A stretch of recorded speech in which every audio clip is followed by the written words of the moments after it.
अर्थ चाहिए आपको, केवल इनका भरोसा ले लो, केवल इन अपने छल कपट का, अपने व्यवहार का, अपने किसी बल का नहीं, केवल इनका भरोसा ले लो। चमत्कार हो जाएगा जीवन में, आपको पता नहीं चलेगा कैसे हुआ। कभी ऐसे नहीं हुआ, कभी किसी से ऐसे नहीं हुआ, ऐसे कैसे हो रहा है, कैसे हम सबका उदर पोषण हो रहा है, वृंदावन वास हो रहा है, सब चल रहा है, कैसे प्रभु चला रहे हैं? क्या आप सबको नहीं चला रहे हैं? पर आप अपने को कर्ता मान रहे हैं, इसलिए आपको अनुभव में नहीं हो रहा, इसीलिए आपको परेशानियां हो रही, क्योंकि आप कर्ता बन रहे हो। अगर विश्वंभर कर्ता को कर्ता मान लो और उनके आश्रित हो जाओ तो जो चाहोगे मिल जाएगा, अगर ना चाहोगे तो वो मिल जाएंगे, जो चाहोगे मिल जाएगा। बिल्कुल कोई चाह न करो तो वो जो व्यवस्था उनको करनी करेंगे और वो स्वयं मिल जाएंगे। अर्थार्थी भक्त को धन संपत्ति वैभव चाहिए, पर वो केवल हरि से चाहिए, दूसरे से नहीं। तो ये ध्यान रखना, इसकी परीक्षा होगी आपकी। अपने इष्ट देव के अनन्य होकर के यदि आप अर्थ चाहोगे तो बहुत जल्दी आपका परिवर्तन होना शुरू हो जाएगा। पर आचरण आपके पवित्र होने चाहिए, भी ध्यान रखना। आचरण की अगर पवित्रता नहीं तो फिर शिकायत मत करना। आप अपने आचरण पवित्र करो और नाम जप करो, केवल हरि के आश्रित रहो, फिर देख लेना। अगर आपको लगता हो कि भगवान के भक्त बहुत गरीब और ऐसे, सच्ची पूछो, उनको आकांक्षा नहीं। प्रभु जबरदस्ती व्यवस्था करते, उनको आकांक्षा नहीं होती। 4 रोटी मांग ली है, पूरा जीवन प्रभु के लिए। उन प्रेमी महापुरुषों की चरण धूलि अगर शरीर का स्पर्श कर ले तो पावन। देवता तरसते हैं उनकी सेवा के लिए, सिद्धियां हाथ जोड़े खड़ी रहती हैं, पर वो अकिंचन महात्मा किसी से कुछ नहीं चाहते। कि ऐसा न समझो कि हमारा दास, हमारा भक्त, हमारा आश्रय लेने वाला ऐसा नहीं। वो हरिदास है, भगवान के चरणों का दास है। समस्त ऐश्वर्य संपन्न भगवान उसके अधीन हो जाते हैं जो भक्ति करता है। अगर आपको अर्थ चाहिए तो केवल भगवान का आश्रय ले, दूसरे का नहीं। अब ये कोई छोटी मोटी बात नहीं, देख लीजिए अंदर से। अपने बल का आश्रय नहीं, किसी दूसरे व्यक्ति का आश्रय नहीं, किसी दूसरी दैवी शक्ति का आश्रय नहीं, केवल श्री हरि का आश्रय। और जब आप पक्के उतर जाओगे, जैसे सुदामा जी, तो जैसी द्वारिकापुरी थी वैसे सुदामापुरी हुई। जैसा वैभव द्वारिकाधीश का वैसे सुदामा जी का वैभव था। पक्का मान लीजिए, लोग समझते नहीं। ऐसा ना समझो कि ये केवल कथाएं हैं। आपका जीवन स्वयं एक कथा बन जाएगा। यदि आप हरि के आश्रित हो गए तो आपका जीवन चरित्र दूसरों के लिए उदाहरण बन जाएगा। पर निष्ठा चाहिए। कई कई दिन भूखे रहे सुदामा जी। उनका मित्र किसी जमींदार के यहाँ पुरोहित ही करता था। वो जब पालकी से निकलता तो कहाँ गली गली डोल रहे हो कृष्ण कृष्ण बोलते हुए, आओ हमारे यहाँ, हमारा जजमान धनी है, आके थोड़ा वेद पाठ कर दिया करो, पूरे परिवार का पोषण कपला रहता है। हम वादा करते हैं उनका, नहीं, हमारे जजमान तो श्री कृष्ण। घर आते पत्नी पूछती कुछ मिला, 5 घर हुआ है, कुछ मिला नहीं, चलो तुलसी दस और चरणामृत से दिन का। भगवान अगर धन ही चाहिए, सुदामा जी की इच्छा नहीं थी, उनकी पत्नी की इच्छा के कारण, वो भी इच्छा भगवान ने पैदा की। ये भक्तजनों को ऐसा ना समझो फटे पुराने कपड़े पहने या ऐसे घूम रहे बड़े अभागी हैं। हम तो बड़े भाग्यवान हैं क्योंकि हमारे पास सारा ऐश्वर्य है। ऐसा न समझो, उनके भाग्य में ऐश्वर्य बनाने वाली मशीन मिल गई है, श्री हरि। वो इस ऐश्वर्य को क्या करे, श्री हरि मिल गए, जिनके रोम कूपों में अनंत ब्रह्मांड वास करते हैं। वो भगवान उनके यार हैं, उनके प्यार हैं। वो दूसरे की तरफ क्यों ताकेंगे? और जिज्ञासु जो जानना चाहता है, भगवान को केवल भगवान ही जानते, दूसरा नहीं जानते। पक्की बात सुनो, भगवान को केवल भगवान जानते, दूसरा नहीं जानता। बोले संत महात्मा, इनको भगवान ने जना दिया तो ये भगवान के स्वरूप हो गए। सोई जाने जेह देहु जनाई, और जानत तुम्हें हो जाई। जानत तुम्हें हो जाई। अब वो ढांचा केवल बाहर से दिखाई देता है, मनुष्याकृति, पर अंदर वो ब्रह्मविद ब्रह्मवि भवति।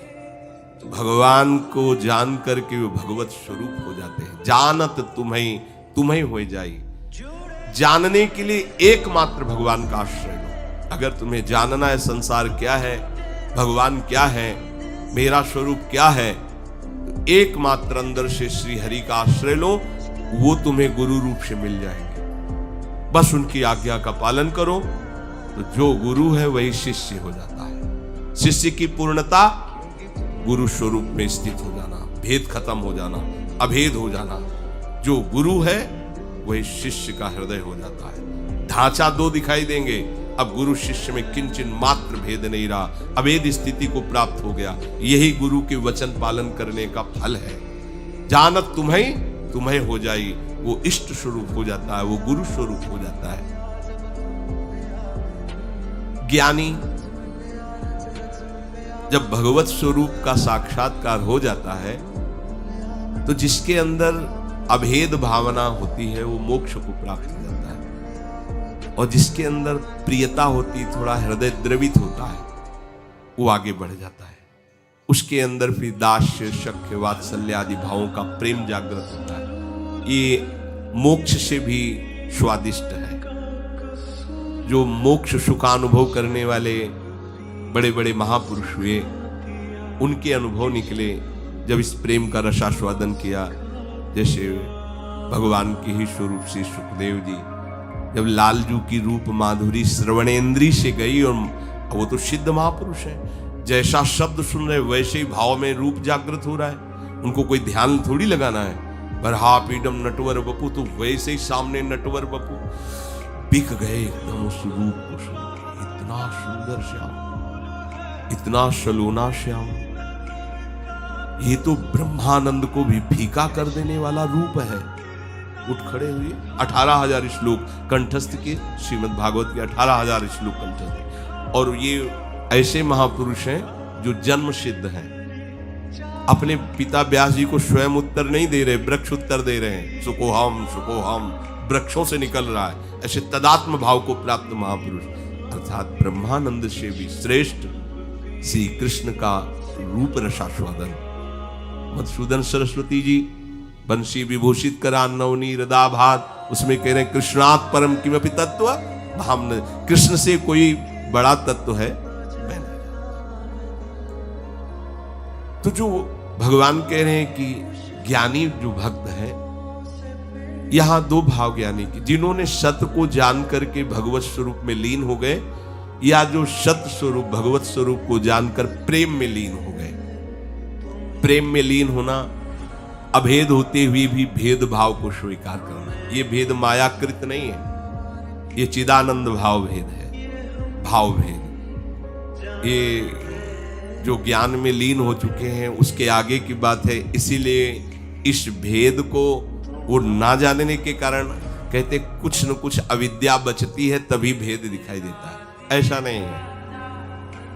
जिस समय स्वरूप का साक्षात्कार होता है और उसके हृदय में भक्ति का अंश होता है, भक्त को भी स्वरूप साक्षात्कार होता है।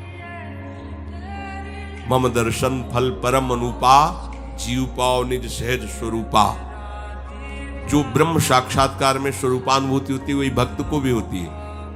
उसी समय उसका, वो टिक नहीं पाता वहां, उसी समय उसका आकर्षण होता है उसके आराध्य देव का, और उसकी वृत्ति उसमें लीन न होकर उस आत्मस्वरूप को अपने आराध्य देव के रूप में देखता है, और इतनी तन्मयता हो जाती कि अपना विस्मरण हो जाता है, बस केवल आराध्य देव रह गए। अब यहां से प्रेम की दशा प्रारंभ हो जाती है। ज्ञानी सब कुछ विस्मरण करके आत्मस्वरूप में लीन हो जाता है, उसका आत्मस्वरूप भी विस्मरण होकर आराध्य देव के स्मरण में लीन हो जाता है। ये प्रेम की गाथा। भगवान कहते हैं 4 प्रकार से जन मेरा भजन करते हैं, और ये सब महान है। अब इसमें सूक्ष्म बात यह है कि अगर हम केवल भगवान से धन चाहेंगे तो धन मिलने पर भी हम माया में नहीं फंसेंगे। जब हम स्वयं अहंकार प्रेरित होकर के कर्म करते हुए धन कमाते हैं तो उसमें आसक्ति होती है, हम उसमें भोक्ता भाव करते हैं, और जब भगवान की तरफ से मिलता है तो प्रसाद भाव रहता है। ये सब प्रभु का प्रसाद है। और प्रसाद होने के कारण वो प्रसन्नता रहती है, धनाभिमान नहीं रहता। प्रसादे सर्व दुखानाम हानिरस्योपजायते, अंदर प्रसन्नता रहती है और भगवत कृपा का उसको प्रतिपल अनुभव होता रहता है। इसलिए वो धन के राग में न फंसकर प्रभु की तरफ ही खिंचता चला जाता है। कितने कृपालु प्रभु, कितने कृपालु प्रभु। और धनाभिमानी, देहाभिमानी, मैंने ये किया तो इतना लाभ हुआ, मैं इसको ऐसे भोगूंगा, अब ऐसा करूंगा तो इतना और लाभ होगा। वो खिंचता चला जाता है अहंकार की तरफ, ये खिंचता चला जाता है प्रभु की तरफ। अगर प्रभु से हमें धन मिला, प्रभु से कामना की, तो वो कामना संसार में फंसाएगी नहीं, वो मोक्ष प्रदान करने वाली होगी। ये परम लाभ की बात है कि लोकवत भी हमारा मंगल हुआ और परलोक के लिए हमें कोई अलग से साधना नहीं करनी पड़ी, क्योंकि प्रतिपल हमें कृपा का अनुभव बढ़ता चला जाएगा। प्रभु हमें कितना दुलार कर रहे हैं, कितनी कृपा कर रहे हैं, तो वो ये सब छूट जाएगा, केवल कृपा और प्रभु रह जाएंगे। वो कृपा के सहारे प्रभु के प्रेम में डूब जाएगा। ऐसे कितने भक्तों के चरित्र हैं। जब हम संकट निवृत्ति भगवान से चाहेंगे तब लगेगा अच्छा कोई दूसरा मेरा सहयोगी नहीं। भगवान ने ऐसी कृपा, तो अपनी अनुभूतियां जो होती है और प्रभु की तरफ हमें प्रेरित करती है। संकट निवृत्ति के बाद वो प्रभु को भूल नहीं जाएगा, वो प्रभु में आसक्त हो जाएगा। ये आंतरिक बात है, सूक्ष्म बात है। आर्त कोई भी भक्त जो हुआ हो और उसकी संकट निवृत्ति भगवान ने की हो और वो भगवान को भूल करके संसार में ही रमण कर रहा हो, ऐसा नहीं हुआ। भूलने की वो चेष्टा भी करेगा तो भगवान उसे भूलने नहीं देंगे, क्योंकि उसने आर्त भाव से ही सही पर प्रभु का आश्रय लिया है। और प्रभु का आश्रित कभी माया में फंस नहीं सकता है, पक्का है, चाहे किसी भी भावना से आश्रय लिया हो। और जो भगवान से जानना चाहता है भगवान को, उसको कभी ज्ञानाभिमान नहीं होता। अगर हम पढ़ लिख करके जानना चाहेंगे तो जान भी नहीं पाएंगे, पर हमें ज्ञानाभिमान हो जाएगा। अगर प्रभु से जानेंगे, गुरु कृपा से जानेंगे, तो कभी ज्ञानाभिमान नहीं होगा। इसीलिए हमें अगर सांसारिक सुख भी चाहिए तो केवल हरि का आश्रय लें, सांसारिक दुख की निवृत्ति चाहिए तो केवल हरि का आश्रय लें, और हरि को जानना है और पाना है तो केवल हरि का आश्रय लें। वो सब साधन दे देंगे, वो सब हमको मार्ग दे देंगे, जिससे हमें उनका बोध हो जाएगा या प्रेम हो जाएगा। हम हरि को छोड़कर अन्य आश्रय न लें, हम हरि को छोड़कर किसी अन्य का भरोसा न करें, तो इस प्रपंच की चाह रखते हुए भी हम भगवान को प्राप्त कर लेंगे। बहुत सरल भगवान ने बता दिया। अब भी समझ में ना आवे तो आप जाए। हमारी यही तो चाह है, हमें धन मिल जाए, हमारी दुख निवृत्ति हो जाए, हमें ज्ञान हो जाए, हमें मोक्ष हो जाए, सब हो जाएगा। केवल भगवान का आश्रय ले लो और नाम जप करो, पर गंदे आचरण मत करो। आहार विहार संयम से करो, शास्त्र संयम से। अब करो गंदा आचरण। जो गंदे आचरण वाले थे जब प्रभु की शरण में आए तो उलट गए, फिर दोबारा नहीं देखा उधर। तो क्या हुआ, वो महात्मा बन गए। अब अपनी भगवान की शरण में आए, अगर गंदे आचरण करते रहेंगे तो अनुभव नहीं होगा, और ये होगा कि पता नहीं भगवान आपके ऊपर प्रसन्न होंगे इसलिए ऐसा हो गया, हमारा तो नहीं हुआ। आप आचरणों को, भगवान का बल आपको सहयोग देगा, आपको बचाएगा। पर आप इच्छा करके यदि कामनाओं की प्रवाह में बहकर गंदे आचरण करेंगे तो छूट भी दी है भगवान ने, अब करो और उसका फल भोगो। अवश्य में भोक्तव्यम कृतम कर्म शुभाशुभम। आश्रित को ये ध्यान रखना चाहिए, अपने आराध्य देव के विरुद्ध आचरण नहीं करना चाहिए। अगर कहीं होने की संभावना हो तो आराध्य देव से प्रार्थना करना चाहिए, बचा लो प्रभु। हर्षित हो कि कैसे कोई पापाचरण कर सकता है भगवान का दास कहलाकर, भगवान का शरणागत कहलाकर। सबके अंदर वासनाएं होती है, इन्हीं का नाश करने के लिए तो हम भगवत मार्ग के पथिक बने। और नाम में इतनी सामर्थ्य पूछो, ये तो जैसे जैसे तो ऐसा लगता है अभी तो कुछ परिचय ही नहीं मिला नाम का। इतना अमोघ, इतना अगाध, इतना अथाह वैभव नाम में है। सच्ची मानिए, सच्ची मानिए। आप बस लगे रहो राधा राधा राधा, फिर देख लेना, आप खुद देख लेना। आप बस ये चीजें बंद कर दो जो असाधन है। ये होने के हमने विचार भी किया, जब लोग प्रश्न करते हैं कि नाम तो हम भी जप रहे पर, तो विचार किया आप असाधन करते हो, भगवत विमुख आचरण करो, कैसे प्रभु को आप प्रसन्न कर पाएंगे। अभी तक करते रहे, कोई बात नहीं, वो भूत है, निकल गया भूत, वर्तमान को संभालो, वर्तमान में कोई गलत आचरण न हो तो आपका परम मंगल श्री हरि कर दे। ये जो त्रिगुणात्मिका माया के द्वारा जिनकी बुद्धि ढक गई है, ये लोग आसुर भाव के हो जाते हैं, राक्षसी स्वभाव के। ये मेरा श्रेय नहीं लेते, ये महान नीच कर्मों में ही सुख की खोज करते रहते हैं। पाप कर्मों में स्वाभाविक इनकी रुचि होती है। ऐसे मूढ़ मनुष्य मेरी शरण में नहीं होते। भगवान कह रहे मेरी शरणगत, मेरे चरणारविंद का आश्रयगत जो भाव तुम्हारे अंदर आएगा तो तुम समस्त माया के प्रभाव से तर जाओगे। पर क्यों नहीं आते सब लोग, जब इतना आनंद का मार्ग है, इसीलिए नहीं आते कि उनकी बुद्धि अपहृत हो गई है, माया ने आसक्त कर लिया है। वो गंदे आचरण, गंदा भोजन, गंदे विचार, दूसरे जीवों की हिंसा, दुख आदि देना, ऐसे स्वभाव वाले जो पाप कर्म रत है, नीच आचरण वाले हैं, उनके हृदय में ये विचार ही नहीं आता कि हम श्री हरि की शरण होकर महामंगल महासुख को प्राप्त हो।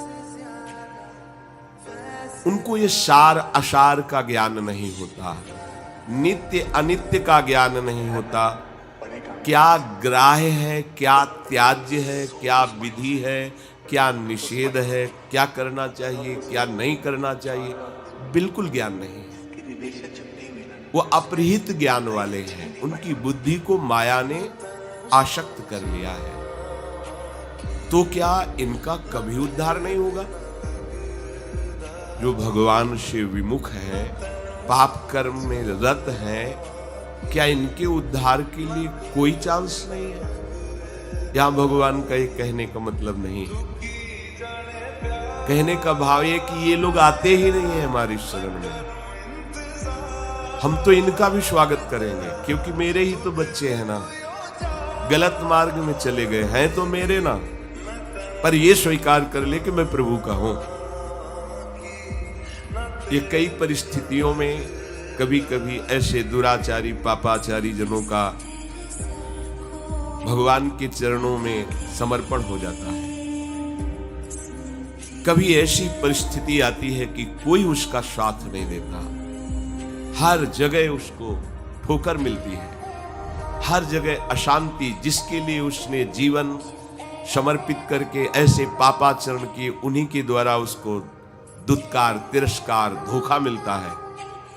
तो उसका हृदय पुकार उठता है कि अगर कोई ईश्वर है तो मुझे स्वीकार करे। या किसी भगवत प्रेमी महात्मा का उसने अनादर कर दिया, क्योंकि हिंसा स्वभाव वाला है, पाप कर्म में रुचि रखने वाला, श्रद्धा तो रखेगा नहीं संतों के प्रति। कोई ऐसा जो भगवत प्रेमी महात्मा है, उसका अनादर कर दिया, उसका अपमान कर दिया, और उनकी दृष्टि उस पर पड़ी और उनको दया आ गई उसकी दशा पर, और उन्होंने भगवान से प्रार्थना कर दिया, तो भगवान उसको क्षमा करके संभाल क्षमा कर। देखो, मुनिनकर क्रोधौ मुक्तिदातार।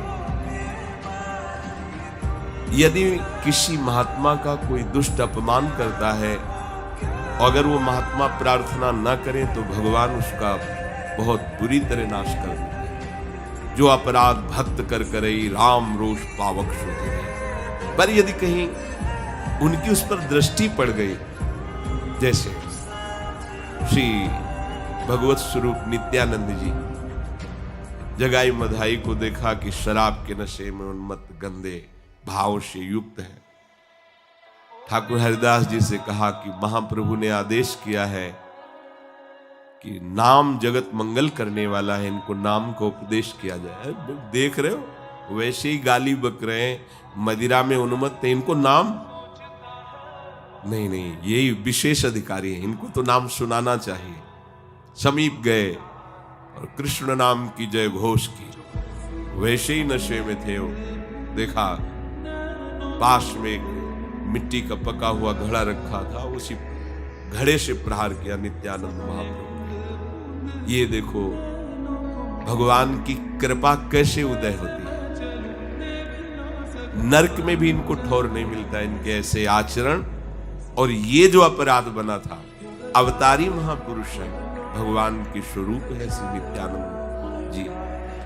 उनकी खोपड़ी से रक्त प्रहार होने लगा, मस्तक पर ऐसे मारा। महाप्रभु के पास सूचना पहुंची कि नाम उपदेश करने पर प्रहार किया गया।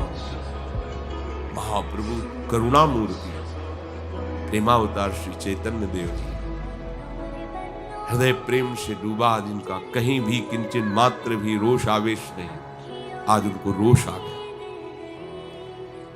अच्छा, मानो सुदर्शन का आवाहन कर रहे हो, आज इनका नाश करके छोड़ेंगे। ये हमारे प्राण प्रिय नित्यानंद जी को दुख दिया। नित्यानंद जी महाप्रभु के चरण पकड़, प्रभु आपका अवतार इनको महान भगवत प्रेम में डूबोने के लिए हुआ है, नाश करने के लिए। प्रभु आप ऐसा, आप कृपा सिंधु, आप कृपा करें। उनको महाभागवत बना दिया, गंगा में खड़े करके सारे पाप ले लिए महाप्रभु जी। बड़ा विस्तार से पता चला। आप विचार कीजिए, क्या इनका कभी कल्याण हो सकता था? लेकिन कैसा संयोग बना, पूजा नहीं की, प्रणाम नहीं किया, हाथ नहीं जोड़े, खोपड़ी फोड़ दी। यह है महापुरुषों का प्रभाव। कैसे भी ये महानता है संतों की, जिन्होंने उनका अमंगल किया, जिन्होंने निंदा की, जिन्होंने मारा, उनको परम पद प्रदान किया संतों ने। मुनिन कर क्रोधो मुक्तिदाता।